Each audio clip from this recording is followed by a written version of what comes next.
Hello friends, Baghel study 91 में आप सभी का स्वागत है। 100 शब्द प्रति मिनट डिक्टेशन स्टार्ट। उपाध्यक्ष महोदय, आवश्यक वस्तुओं के अभाव और उनके मूल्यों में वृद्धि से एक गहरा आर्थिक संकट पैदा हो गया है।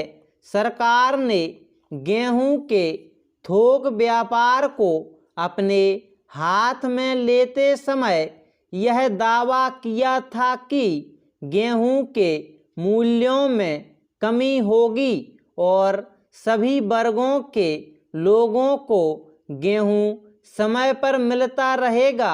ये दोनों ही उद्देश्य विफल हो गए हैं। पहले जब फसल आती थी तो बाजार में पर्याप्त मात्रा में गेहूं उपलब्ध होता था, परंतु इस बार गेहूं उपलब्ध नहीं है। उपभोक्ताओं की आवश्यकता पूरी करने लायक भंडार भी सरकार के पास नहीं है।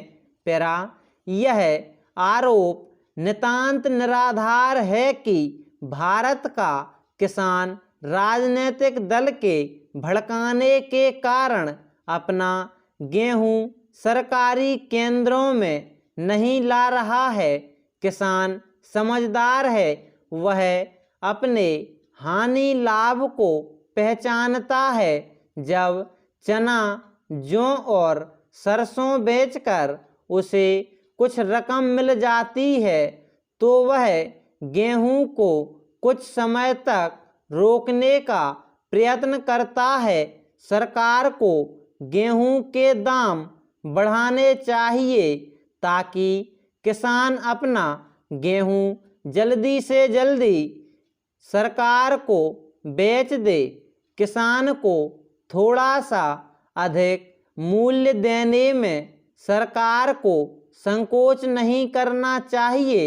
आज कोयले की इतनी कमी है कि जहां पर कोयला होता है वहां पर भी कोयला लोगों को नहीं मिल पा रहा है। कोयले की चोर बाजारी का यह हाल है कि अगर फैक्ट्री चलाने वालों को कोयले का वैगन मिल जाता है तो वे उस कोयले से फैक्ट्री नहीं चलाते हैं, बल्कि उस वैगन को ब्लैक में बेच देते हैं। फैक्ट्री चलाने से उनको जितना मुनाफा होता है उससे ज़्यादा मुनाफा वे कोयले को ब्लैक में बेचकर प्राप्त कर लेते हैं। सरकार इस बात का पता लगा सकती है, परंतु वह पता नहीं लगा पाती है क्योंकि इंस्पेक्टर का हिस्सा फैक्ट्री वालों से बंधा हुआ होता है। इस प्रकार जब कारखाने कम चलेंगे या बिल्कुल नहीं चलेंगे तो उत्पादन घटेगा और बाजार में सामान कम आएगा। इससे चीज़ों का अभाव बना रहेगा और उनके मूल्य भी बढ़ेंगे। इस तरह से मूल्य वृद्धि को रोका जा सकता है। सरकार केवल अपने हाथ में नई चीज़ें लेती जाए, इससे समस्या हल होने वाली नहीं है। मूल्य वृद्धि को रोकने के लिए उत्पादन में वृद्धि करनी पड़ेगी। पैराचेंज, जब खाद्य समस्या का सवाल आता है तो प्रकृति को दोष देकर सरकार अपनी जिम्मेदारी से बचना चाहती है। क्या यह सच नहीं है कि पिछले 3 सालों से अनाज की पैदावार घट रही है? क्यों घट रही है? देश में खाद्य की कमी के लिए कौन जिम्मेदार है? क्या भगवान जिम्मेदार है? क्या भगवान खाद्य के कारखाने लगाएगा? क्या जो सरकारी कारखाने हैं उनको पूरी क्षमता से भगवान चलाएगा?